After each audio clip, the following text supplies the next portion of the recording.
जय श्री माता जी। परम पूज्य श्री माता जी, आपका दिया हुआ ये विश्व, ये ब्रह्मांड आज अधर्म से चल रहे माँ, कृपा करके आप हर एक के मनुष्य के शरीर में आइए और चैतन्यित कीजिए। ये मानव के अंदर धर्म जगाइए माँ। परम पूज्य श्री माता जी, कृपा करके आप इस धरती पर आके सबको निर्विचारिता स्थिति, ध्यान की स्थिति प्रदान कीजिए। हे भगवान, हे आदिशक्ति माँ, कृपा करके आप सारे देव देवियों के साथ ये ध्यान और मेडिटेशन के मंच पर पधारिए और सभी संतों को, सभी शुद्धात्मा को चैतन्यित कीजिए, निर्विचारिता स्थिति प्रदान कीजिए। परम पूज्य श्री माता जी, आपके श्री चरण कमल पर कोटि कोटि नमन।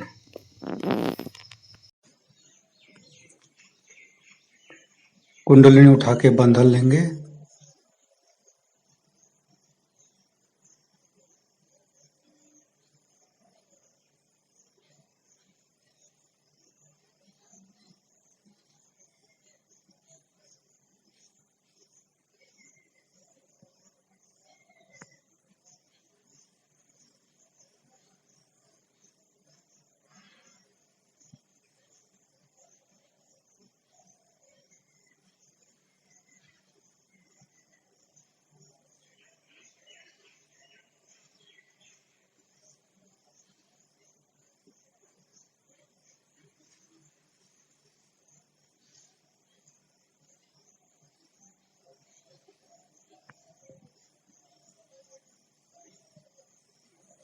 तीनों महामंत्र।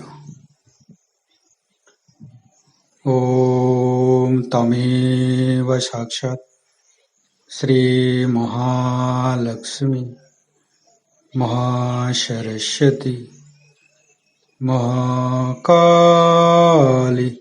त्रिगुणात्मिका कुंडलिनी साक्षात् श्री आदिशक्ति माता जी श्री निर्मला देवे नमो नमः। ओम तमेव साक्षात् श्री कल्की साक्षात् श्री आदिशक्ति माता जी श्री निर्मला देवे नमो नमः। ओम तमेव साक्षात् श्री कल्की साक्षात् श्री सहस्रार स्वामिनी मोक्ष प्रदायिनी माताजी श्री निर्मला देवे नमो नमः। गणेश मंत्र लेंगे। ओम तमेव साक्षात् श्री गणेश साक्षात् श्री आदिशक्ति माता जी श्री निर्मला देवे नमो नमः। दोनों हाथ खुला हुआ परम पूज्य श्री माता जी की बिंदी को देखते रहेंगे। मन में अच्छे अच्छे चिंता लेके आएंगे।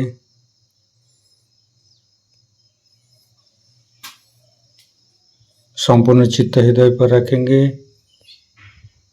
परम पूज्य श्री माता जी, हमारे हृदय को सच बनाइए। सच हृदय कमलासन में आपके श्री चरण को स्थापित कीजिए माँ। संपूर्ण चित्त हृदय पर रखेंगे। श्री माता जी की छवि को हृदय में स्थिर करेंगे।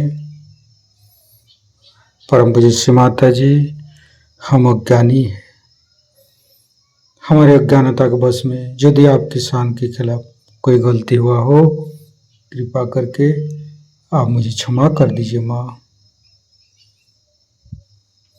परम पूज्य श्री माता जी, कृपा करके हमें क्षमा करके ध्यान में उतारिए माँ।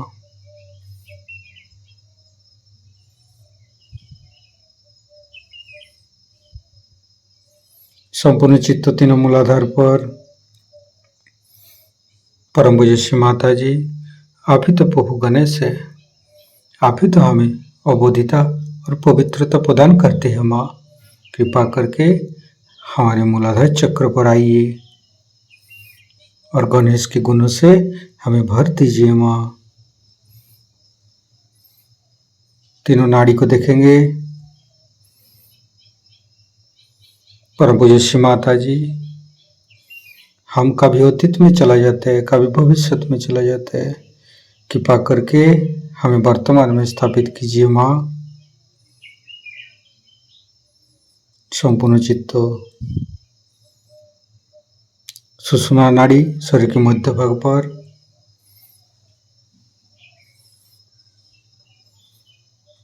धीरे धीरे चित्त को सेंटर स्वाधिष्ठान। परम पूज्य श्री माता जी, हमारे चित्त को शांत कीजिए।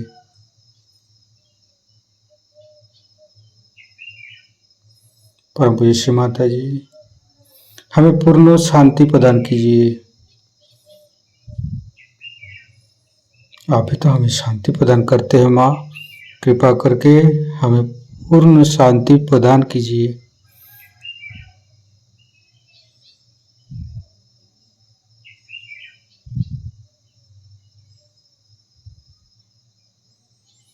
संपूर्ण चित्त लेप स्वाधिष्ठान। श्री माता जी, आप ही तो शुद्ध इच्छा है।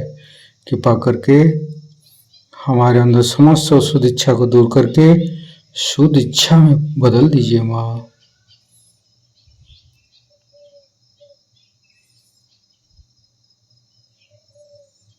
संपूर्ण चित्त राइट स्वाधिष्ठान। परम पूज्य श्री माता जी, आप ही तो चित्त शक्ति है। कृपा करके हमारे राइट स्वाधिष्ठान में चित्त शक्ति स्थापित कीजिए।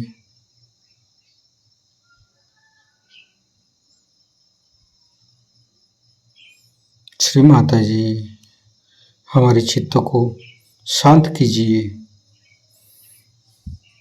चित्त शक्ति मंत्र। ओम तमेव साक्षात श्री चित्त शक्ति साक्षात श्री आदि शक्ति माता जी श्री निर्मला देवी नमो नमः। परम पूज्य श्री माता जी, हमारे राइट स्वाधिष्ठान पर आप आइए।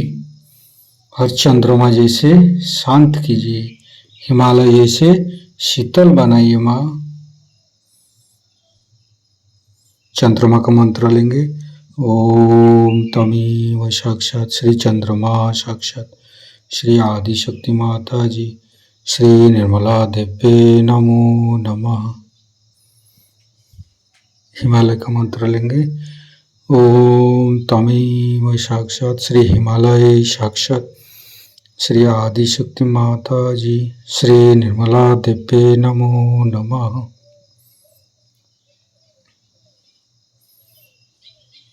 धीरे धीरे चित्त को नाभि,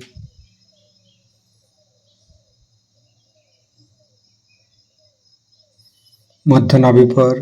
परम पूज्य श्री माता जी, आपकी परम कृपा में हम शांत हैं, संतुष्ट हैं, उदार भी है।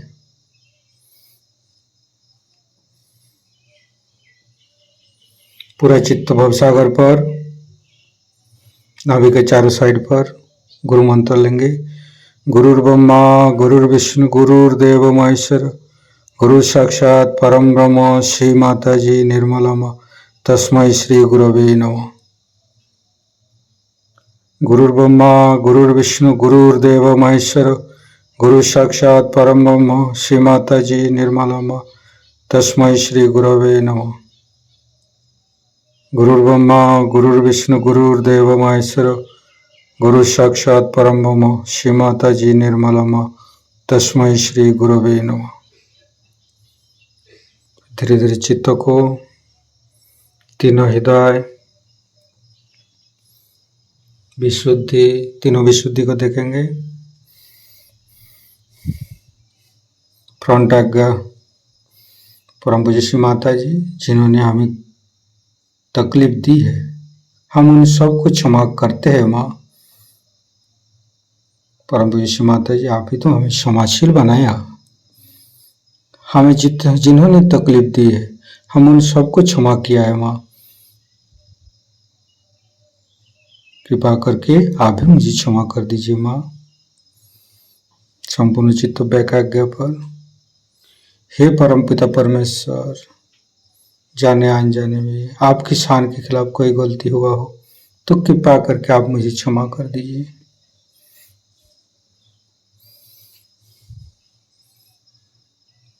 धीरे धीरे सहस्त्रार परम पूज्य श्री माता जी हमारे अंदर अहंकार प्रति अहंकार को दूर करके हमारी सहस्त्रार को खोल दीजिए। संपूर्ण चित्त सहस्त्रार पर, संपूर्ण निर्विचारिता स्थिति, ध्यान की स्थिति, दोनों हथेली सहस्त्रार पर परम चैतन्य अनुभव करते हुए निर्विचारिता का मंत्र लेंगे। ओम तमेव साक्षात श्री निर्विचारिता साक्षात श्री आदि शक्ति माता जी श्री निर्मला देव्ये नमो नमः। संपूर्ण ध्यान का स्थिति श्री माता जी का मंत्र लेंगे। ओम तमेव साक्षात श्री कल्की साक्षात श्री सहस्त्रार स्वामिनी मोक्ष प्रदायिनी माता जी श्री निर्मला देव्ये नमो नमः। संपूर्ण चित्त सहस्त्रार पर परम पूज्य श्री माता जी हमें ऐसे कृपा कीजिए, आपकी अमृत वाणी को हम सहस्त्रार से सुन सकूं। मां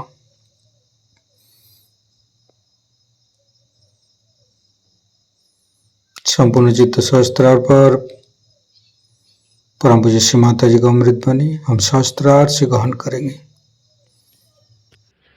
पूना शहर का नाम वेदों में, पुराणों में सब जगह मशहूर है। इसको पुण्यपट्टनम कहते हैं, पुण्यपट्टनम। और इस जगह जो नदी बहती है उसका नाम है मूल नदी। जो यहाँ से मूल बहता है, ऐसी ये नदी यहाँ पर हजारों वर्षों से बह रही है और इस भूमि को पुण्यवान बना रही है। हम लोगों को पुण्य के बारे में पूरी तरह से मालूमात नहीं है। बहुत से लोग सोचते हैं कि हम अगर कुछ गरीबों को दान दे दें या हम कोई चीज़ किसी को बांट दें या कभी हम सच बोलें या थोड़ी बहुत कुछ अच्छाई कर ले तो हमारे अंदर पुण्य समा जाता है। इस तरह का पुण्य संचय होता तो होगा, लेकिन वो एक बूंद बूंद बूंद बन करके न जाने कब सरोवर हो सकता है।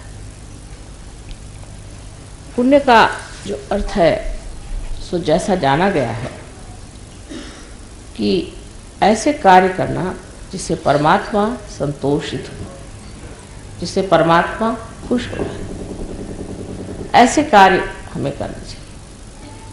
और जो आदमी ऐसे कार्य करता है वही पुण्यवान आत्मा होता है, क्योंकि जब वो परमात्मा को खुश कर देता है तो उस पर जो आशीर्वाद परमात्मा के आते हैं वो उसको पुण्यवान बना देते हैं। परमात्मा की जो शक्तियाँ उसके अंदर आ जाती हैं वो उसके अंदर एक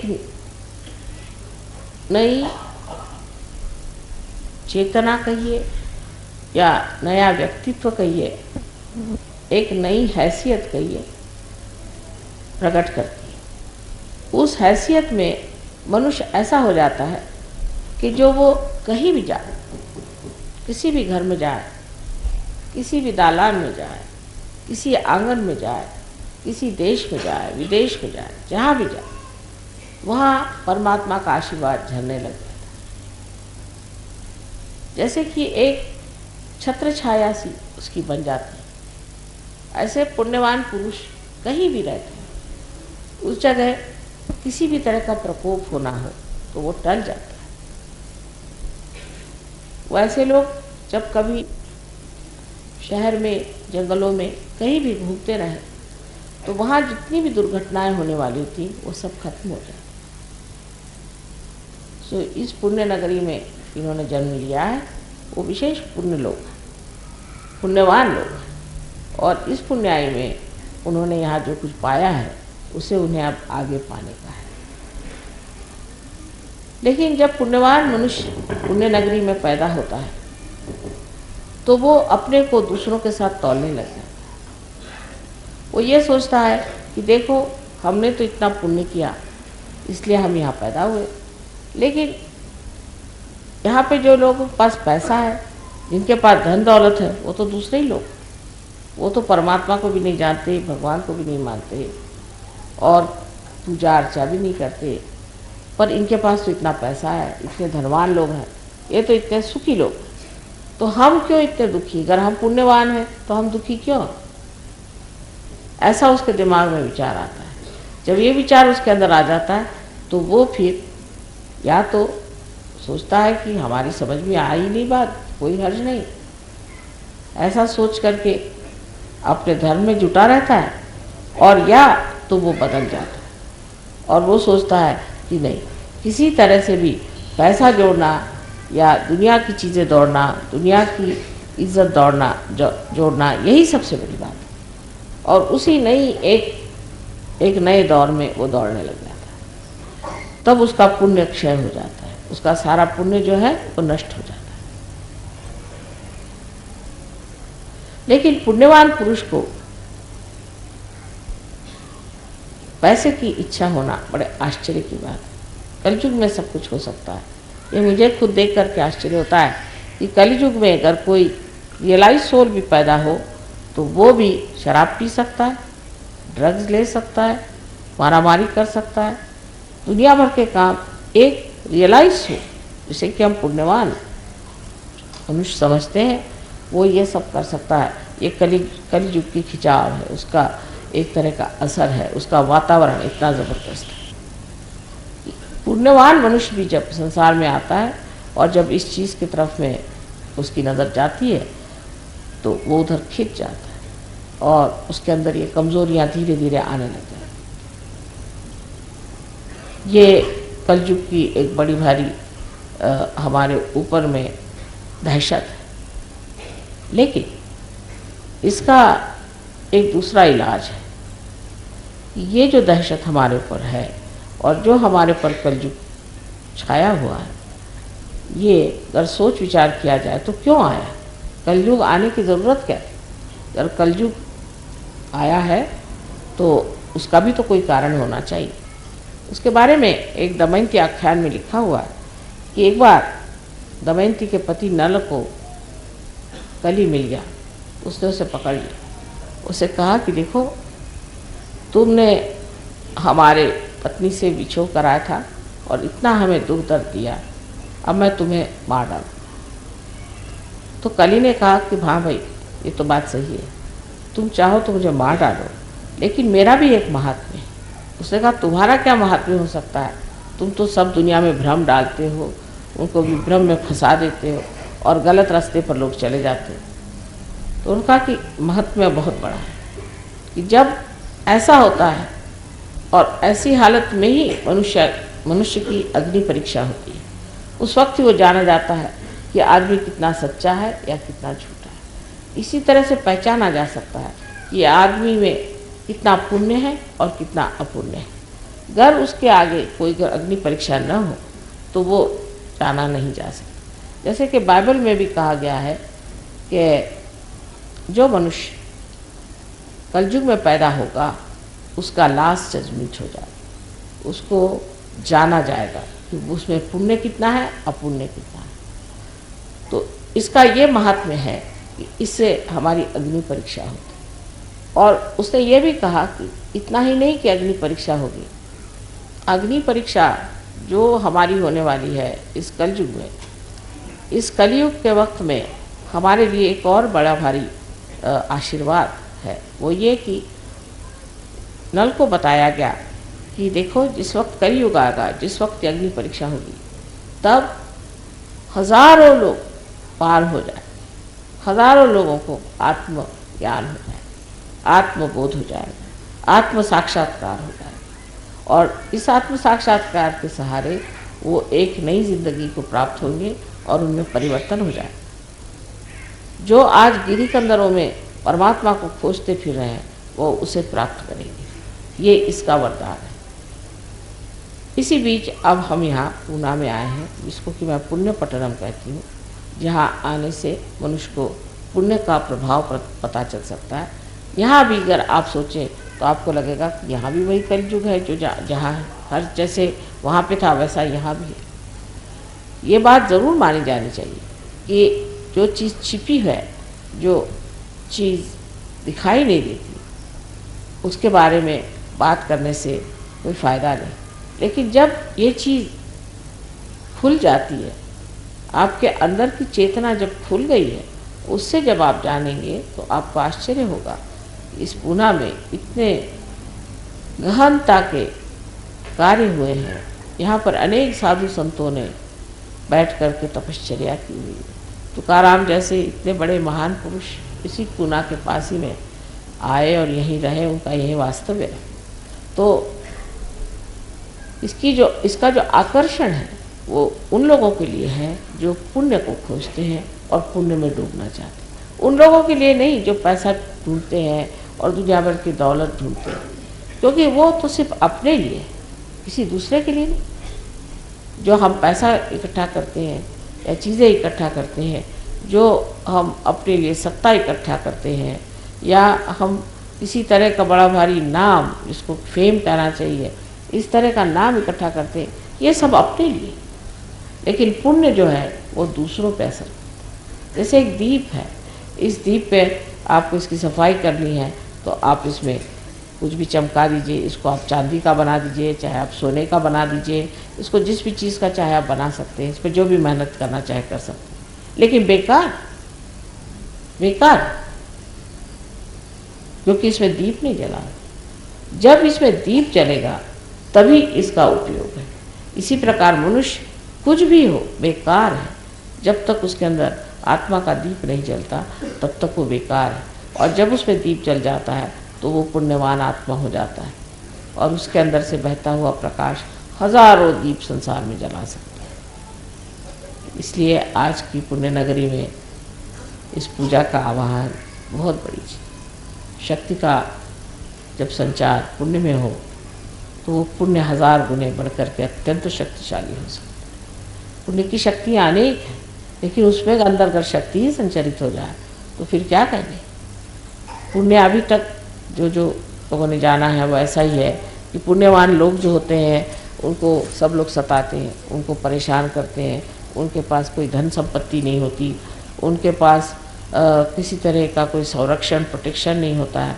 वो हर समय दबे रहते हैं लोगों से और उनको जो चाहे वो खींच ले जाता है, जो चाहे उन्हें बेवकूफ़ बना सकता है। लेकिन शक्ति का संचार होते ही इस पुण्य से वो प्रगाढ़ और प्रचंड प्रकाश निकलते हैं कि किसी की मजाल नहीं, किसी पुण्यवान आदमी को हाथ लगा। जो हाथ लगाएगा वो जानेगा कि ये कोई प्रचंड चीज़। इसी प्रकार अगर कोई आदमी ये चाहेगा कि उनका पैसा नोच ले या उनको ठग ले या सताए तो अब सता नहीं सकता। ये कलयुग का बड़ा भारी आप पर आशीर्वाद है कि कलयुग में ही ये प्रकाश आ सकता है।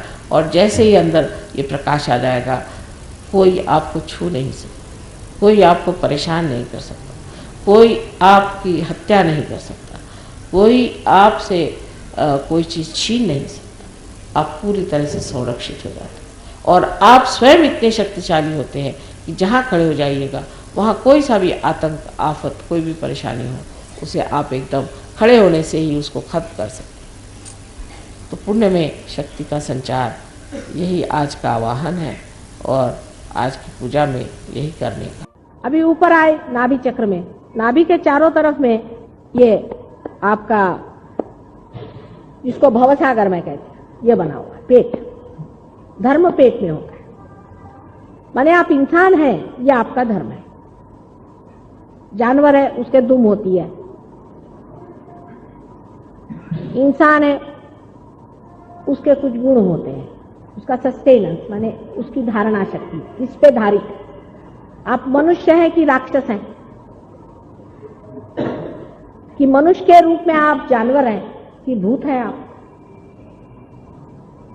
दिखने को तो मनुष्य ही दिखा दे रहे हैं, लेकिन होंगे क्या भूत ही हो। तो उसकी धारणा शक्ति होती है वो 10 होनी चाहिए। इसकी अगर 10 धारणा शक्ति नहीं होगी तो वो मनुष्य से च्युत हो जाता है। माने जैसे पागल खाने के लोग होते हैं, भूत जैसे चलते हैं, दिखने को तो मनुष्य दिखते हैं, पर आप गए तो आपकी खोपड़ी पकड़ लेंगे। आपके समझ में नहीं आया कि भाई क्या बात हुई, हम आए और हमको पकड़ क्यों लिया इससे। शराबी आदमी भी अपने धर्म से च्युत होता है। कोई आदमी शराबी इधर से आए तो उधर से भागो, उससे आर्ग्यूमेंट क्या करोगे। एक साहब मजाक बताते हैं, एक मिनिस्टर साहब के यहाँ कोई गए बेचारे देहाती लोग, तो देखा एक आदमी बहुत ही ज्यादा शान मार रहा है वहां पे, खूब सब पे रोब झाड़ रहा है। तो उन्होंने पूछा, साहब क्या बात है, आपकी तबीयत ठीक है? कहले तुम जानते नहीं मैं पिए हूँ? कहा नहीं पता था साहब, माफ करिए, कल आइए हम लोग। उनको क्या पता कि पिए का मतलब क्या था। उन्होंने सोचा कि ये पिए हुए है इसलिए ऐसा कर रहा है। तो पिया हुआ आदमी का मतलब क्या होता है, धर्म से च्युत हो जाता है। जब पीता है तो उसकी चेतना कुछ न कुछ तो खराब हो ही जाती। बोलते हैं कि क्या हर जाए, एक पी लो। पहले लंदन में लोग एक ही पीते थे। आपको मालूम है, हम लोग इंग्लिश लोगों को कहते थे कि इंग्लिश आदमी का क्या है कि इतना सा पीता है। अभी जाके वहां देखो, बड़े बड़े रास्ते पे पड़े रहते हैं वहां पर। वो शुरुआत होती है 1 से, फिर बच्चे 10 से करते हैं, फिर उनके बच्चे 100 में जाते हैं। तो जो चीज अपने को करने की नहीं, जिस गली में जाने का नहीं, उसको क्यों करने की। तो धर्म से च्युत होने का मतलब ये होता है कि आपके अंदर जो मानव धर्म है, जो मानवता को आपके धारणा करता है, सस्टेन करता है, उसको आप डिस्टर्ब कर रहे हैं। उसमें एक बड़ा भारी धर्म है सर्वधर्म समानत्व। ये भी बड़ा भारी धर्म है। जैसे कोई बड़े फैनेटिक्स होते हैं, उनकी नाभि पकड़ जाती। फैनेटिसिज्म जिसको बोलते हैं ना, जो हम हिंदू साहब, एक हम आए हम मुसलमान, एक फलाने आए वो हम फलाने। गए आप काम से, पेट का कैंसर होगा ऐसे लोग को, सच्ची बात बताते, बुरा नहीं मान। आप हिंदू कहां से हो गए? आप अगर वहां अफ्रीका में पैदा होते तो आप भी वैसे घुमा करते जैसे वहां लोग घूमते हैं। और कहीं जंगलों में पैदा होते तो पेड़ पे रहते रहते। अभी इधर पैदा हुए हो तो बड़े हो गए हिंदू के। और हिंदू को तो पहली बात है सर्वधर्म समानत्व, तो उनके जीवन में ही पहले आना चाहिए, क्योंकि उनको तो पता है कि सबके अंदर एक ही आत्मा का वास है। जब सबके अंदर एक ही आत्मा का वास है तो कौन हो गए आप हिंदू और कौन हो गया मुसलमान। सबसे बड़े के फैनेटिक क्रिश्चियन लोग होते हैं। बाप रे बाप, आश्चर्य होगा। वो तो इधर से उधर टस से मत नहीं होंगे, और उनका नाभि चक्र बड़ा जोर का पकड़ता है। दूसरे होते हैं जैनी, वो भी बाबा नाभि चक्र बड़ा पकड़ते हैं। आपने कोई जैनी तो बुरा नहीं मानना, बाकी दूसरों का दूसरा चक्र पकड़ता है, पर नाभि चक्र जैनियों का बहुत पकड़ता है। ये नहीं खाने का, वो नहीं खाने का, लहसुन नहीं खाने का, कांदा नहीं खाने का, फलाना नहीं करने का, ठिकाना नहीं करने का, रात दिन यही चिंता।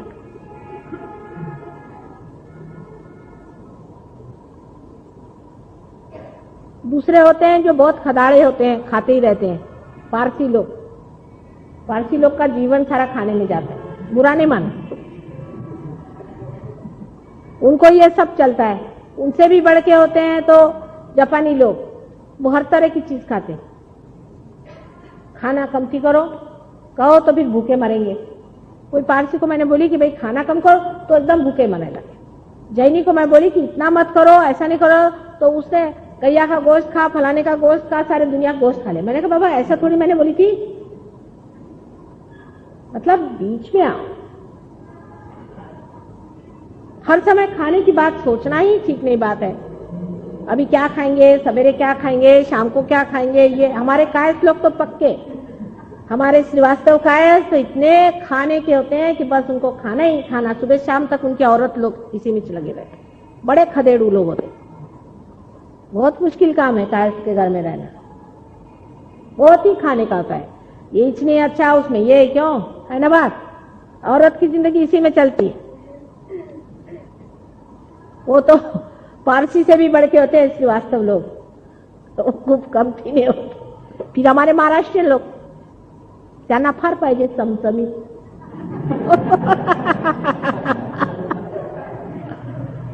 मग आज काय बेत आहे, म्हणजे बेत फक्त खाण्याचेच असतात बरं का। मतलब किसी ने कहा कि आज क्या इरादा है, तो मतलब ये नहीं और कोई इरादा, वो खाने का मतलब है। बेत और इरादा ये दोनों चीज एक ही है, अब उसका मतलब खाना। आप सोचिए क्यों बोलेगा आज का बेत है, तो वो बोलेंगे कि आज खाने को ये बना रहे फलाना ठिकाना। फिर कंजूस आदमी मक्खी चूस, 2 फळे खाल्ली चाल, म्हणजे 2 पेरू आणायचे ना 8 वाटून खायचे, नाभी चक्र धरणार कंजूस आदमी।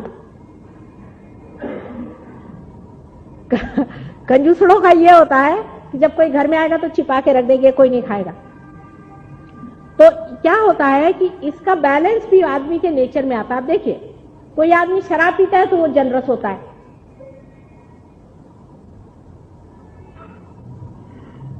ऐसा इसका बैलेंस थोड़ा थोड़ा आता है। जैसे कि कोई शराबी आदमी होगा तो वो जरूर, कोई आदमी खदाड़ू होगा खाने वाला तो 4 आदमी को खिला के खाएगा। पर ये कंजूस का तो कोई इलाज ही नहीं है। इसका इलाज बहुत मुश्किल है कंजूस का।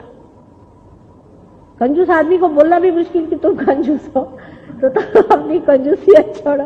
वो छूटता भी नहीं, बोलने से भी नहीं छूटता है। इसलिए बोलते हैं ना मक्खी चूस होते करके, मतलब बहुत ही वो चीज होती है। फिर उनका पेट छूटने लगता है आगे की तरफ में। कंजूसों का बहुत बुरा हाल होता है। लेकिन मतलब ये कि अब आप नहीं कभी सोचते कि कंजूसपना करने से कुंडलिनी नहीं जागृत होती। सोचो अगर आप कंजूस हैं तो कुंडलिनी नहीं जगने वाली।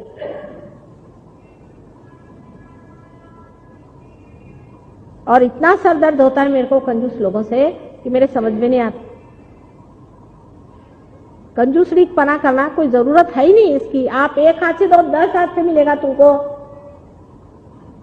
दानी होना चाहिए आदमी को। जो आदमी खाता पीता रहता है कम से कम दानी होता है, पर जो खाता ही नहीं, घी की बोतल रख ली उसको सूंघता ही 6 सिर्फ। ऐसे भी होते हैं अपने देश में कंजूस लोग। वो क्या दूसरे को देगा, उसके घर में तो जी निकलता है आदमी का, बाबा कब भागते इसके घर से पानी पी लो तो इसको आफत आ जाएगी। 1 गिलास पानी देने पर उसका जी खराब था। काय हो आहे ना असं।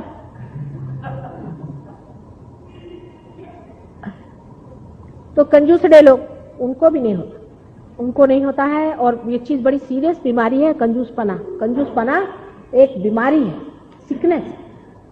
जैसा ज्यादा खाना है वैसे कंजूसेपना ये भी बड़ी भारी बीमारी है। जिसको बीमारी लग जाए उसे दूर भागो, नहीं तो आप जाओगे तो आपको भी बना देंगे। वो बड़े जोर से लगती है। किसी कंजूस के घर में पैर पड़े तो सारा घर कंजूस हो जाएगा। हाँ हमने देखा है, होते अच्छे भले लोग खराब जाते हैं क्योंकि वो अपने अक्कल बहुत लगाते हैं हर चीज में। बोलते ये इकोनॉमिक नहीं है, खत्म का बड़ा भारी इंग्लिश नाम दे दिया इकोनॉमिक। इकोनॉमिकल नहीं है, दूसरा आदमी बोलते हाँ भाई इकोनॉमिकल नहीं है, ठीक बात है। ये बड़े भारी कोई इकोनॉमिक्स के प्रोफेसर बोल रहे हैं, चलो भाई इसमें से 2 रोटी बचा ही लो। खाना पीना आराम से आदमी को रहना चाहिए, पर अपने जब अपनी बात आई तो कम खाना चाहिए। दूसरे की बात आए तो खाओ। ऐसी तबीयत जिस आदमी की हो उसकी नाभि चक्र नहीं पकड़ सकती। जो आएगा ले बेटा खा, तू खा, तू खा, ये ले, तूने ये नहीं खाया वो खा। अन्नपूर्णा का ही स्थान होना चाहिए। जैसे लक्ष्मी जी का स्थान अपने यहाँ माना जाता है, जिसकी कि हमारे नाभि में स्थापना करनी चाहिए। लक्ष्मी जी के बारे में उस दिन बताया था ना मैंने, यहाँ कोई लोग थे, अभी उसमें से कम लोग आए हैं, कि लक्ष्मी जी जैसी बनाई हुई है, एक हाथ में उनके दान है और एक हाथ में आश्रय है। जिसके पास में लक्ष्मी है उससे दान होना चाहिए और आश्रय होना चाहिए। जो लोग कंजूस आदमी होते हैं, जिनसे दान नहीं होता, उन लोगों से कभी भी लक्ष्मी का स्थान नहीं बन सकता। पैसे वाले हैं लेकिन वो लक्ष्मीपति नहीं, उनके पीछे में आश्रय होना चाहिए। हाथ में 2 कमल है उनके, कमल है, कमल का मतलब होता है कि कोजीनेस, कि उसके अंदर जिसके घर जाओ तो बैठने के लिए आराम से, उसका हृदय जो है कमल के जैसा है, कि वो भूंगे को भी, जिसमें इतने कांटे होते हैं वो भूंगे में, उसको भी स्थान देता है अपने अंदर में। कोई भी आएगा, आ बेटा भाई, तेरे को उसको फैला दिया, बिठा दिया आराम से। नहीं तो किसी किसी के घर में जाओ तो दरवाजा भी नहीं खोलते, बाहर ही खड़े रहो। बड़े बड़े रईस क्या है, ज्यादा होता है, फटक से ही वो चिल्लाना शुरू करेगा, कौन है तुम, भागो इधर से। ऐसे आदमी लक्ष्मीपति नहीं। लक्ष्मीपति का घर सारा खुला होना चाहिए। 4 आदमी आए, बैठ जाओ भाई। कहां से आए, कुछ खाया पिया कि ऐसे चले आए? खाने पीने को जो भी होगा घर में उसके सामने रख दिया, वो असली लक्ष्मीपति है। नहीं तो वो लक्ष्मीपति नहीं। जैसे लंदन में लोग आए, रोज घर को सफाई करेंगे, पीतल का पॉलिश करेंगे, फलाना करेंगे, घर में एक चूहा भी नहीं आता, चूहा भी नहीं आने वाला। इतने कंजूस, उनके घर कौन जावे? इतने दरवाजे में से देखेंगे कौन आ रहा है, और फिर उसके बाद दरवाजा बंद। ठंड में लोग बाहर बैठे रहेंगे, दरवाजा बंद, और बोलते हैं हम अंग्रेज हैं। इतने दरिद्री लोग हैं, बड़े ही दरिद्री लोग हैं। हम लोग बहुत उससे दिल के बड़े लोग हैं। हिंदुस्तान में ऐसा नहीं, किसी भी देहात में जाओ, कहीं भी जाओ, गरीब भी होएगा, जो भी हो, माँ बैठ, एक थोड़ा सा कुछ नहीं, इतना सा दूध ही पी ले तू, मेरी तबीयत खुश हो जाएगी। कोई भी घर की औरत होगी, बाहर आएगी, बेटे तू कहां से आया, चल ले थोड़ा दूध पी। इनकी तो माँ बोलेगी कि तू न्यूज़पेपर बेच के पैसा ला तो मैं तेरे को खाने को देती। 13 साल का बच्चा हुआ, चला वो न्यूज़पेपर बेचने। औरतें, लड़कियां 13-13 साल की न्यूज़पेपर बेचती सवेरे उठ करके। सोचो, जब वो पैसा लाती तो माँ उनको खाने को देती है। ये तो माँ का तमाशा है।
ज्ञानदायिनी श्रीमाता जी, ज्ञानदायिनी श्रीमाता जी, ज्ञानदायिनी श्रीमाता जी।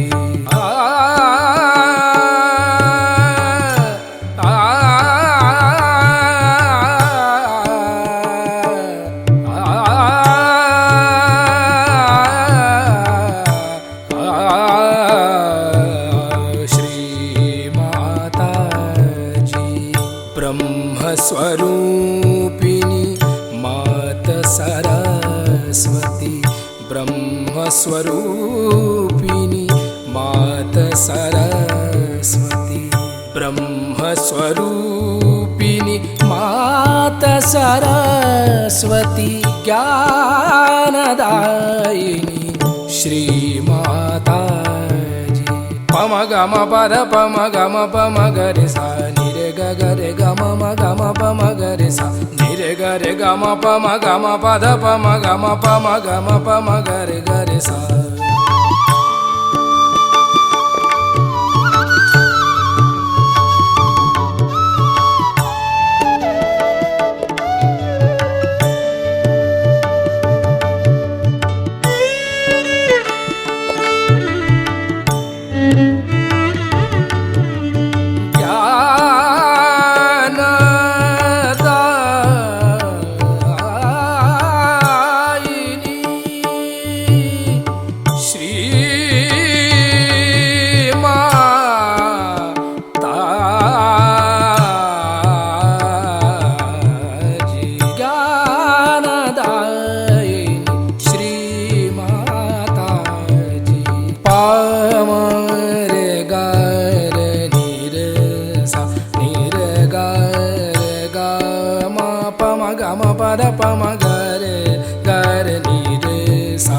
ज्ञानदायिनी श्रीमाताजी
सदा चरणों में रखना चित्त सदा चरणों में रखना चित्त सदा चरणों में रखना ज्ञानदायिनी श्री माताजी ज्ञानदायिनी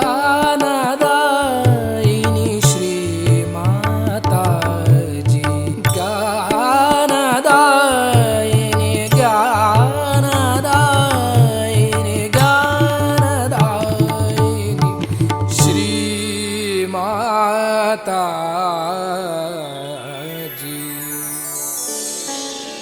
ओ त्वमेव साक्षात् श्री ब्रह्मदेव सरस्वती साक्षात् श्री आदिशक्ति माता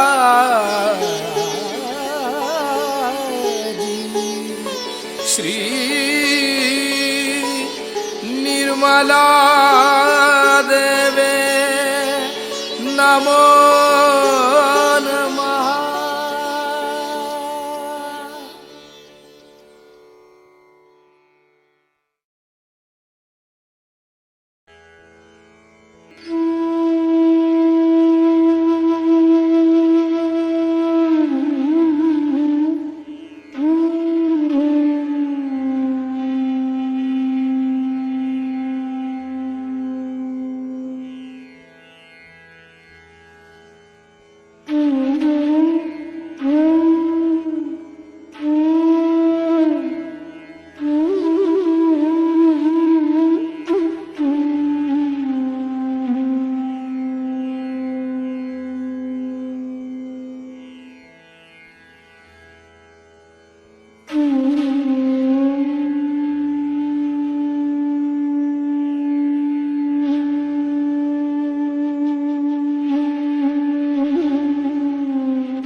इस ध्यान का स्थिति पर परम चैतन्य अनुभव करते रहेंगे।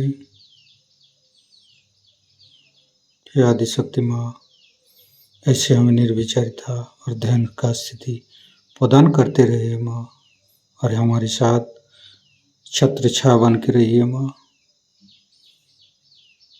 परम पूज्य माता जी, आज का ध्यान का स्थिति निर्विचार की स्थिति के लिए आपको माँ कोटि कोटि नमन। कुंडली उठाकर बंधन लेंगे।